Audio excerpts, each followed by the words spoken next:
नमस्कार मैत्रिणींनो, माझ्या यूट्यूब चॅनलमध्ये तुम्हा सर्वांचे खूप खूप स्वागत आहे.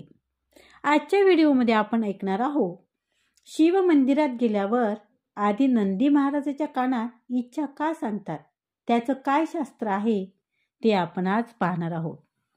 चला तर मग आपण शिव मंदिरात जाऊन त्यांची पूजा करतो. त्यावेळेस पहिले नंदी महाराजाचे आवर्जून दर्शन घेतो. नंदी हे भगवान भोलेनाथाचे वाहन मानले जाते. नंदीला भगवान शिवाचा द्वारपाल देखील म्हटले जाते. असे मानले जाते की महादेवापर्यंत पोहोचण्याआधी नंदीच्या परीक्षेत उत्तीर्ण व्हावे, कारण नंदीला भक्ती आणि शक्तीचे प्रतीक मानले जाते. ते तुम्ही महादेवाच्या सेवेत तत्पर असतात तेव्हा तुमच्या लक्षात येते. ते बसलेल्या अवस्थेतील एक पाय पुढे ठेवून असतात. याचाच अर्थ भगवान महादेवाची बोलावणे येता क्षणाचाही विलंब न करता त्वरित उठून सेवेत रत होता यावे, अशीच त्यांची बैठक असते. अशा या नंदी महाराजांनी महादेवाचे वाहन होण्याचा मान कसा मिळवला ते आपण आजच्या व्हिडिओमध्ये जाणून घेऊया. त्यामागची पौराणिक कथा अशी आहे. देव आणि दानवामध्ये जेव्हा समुद्र मंथन झाले तेव्हा सर्वांनी रत्न, माणिक, मोती, अस्त्र मिळवण्यासाठी पुढाकार घेतला. परंतु जेव्हा त्यातून हलाहल बाहेर आले ते विष भगवान शंकरांनी प्राशन केले. त्यावेळेस विषाचे काही थेंब जमिनीवर सांडले.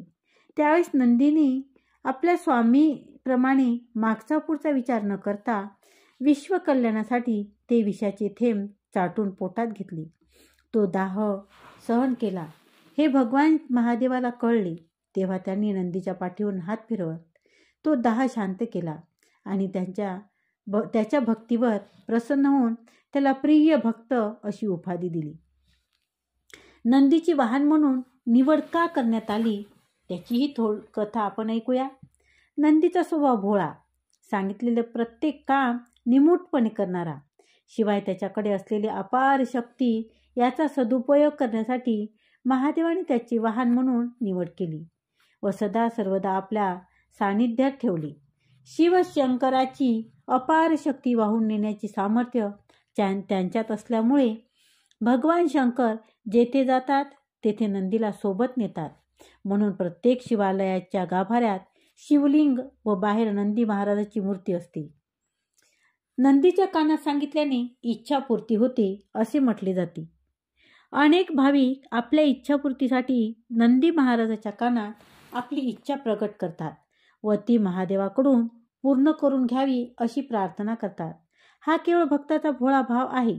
मानवाला वाटते जसे मोठ्या माणसाकडून काम करून घ्यायचे असेल तर त्याच्या जवळच्या सहकार्याची मर्जी संपादन करावी लागते, त्याप्रमाणे देवाच्या दरबारातही नंदी महाराजाकडे वर्णी लावली तर आपली इच्छा पूर्ण होईल. परंतु याला कोणताही शास्त्राधार नाही.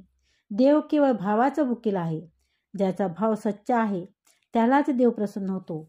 असा भोलेनाथ जसा नंदी महाराजांना पावला तसा आपल्यावरही करुणा करो आणि आपली प्रार्थना स्वीकार करो अशी शिवाचरणी आपण प्रार्थना करूयात.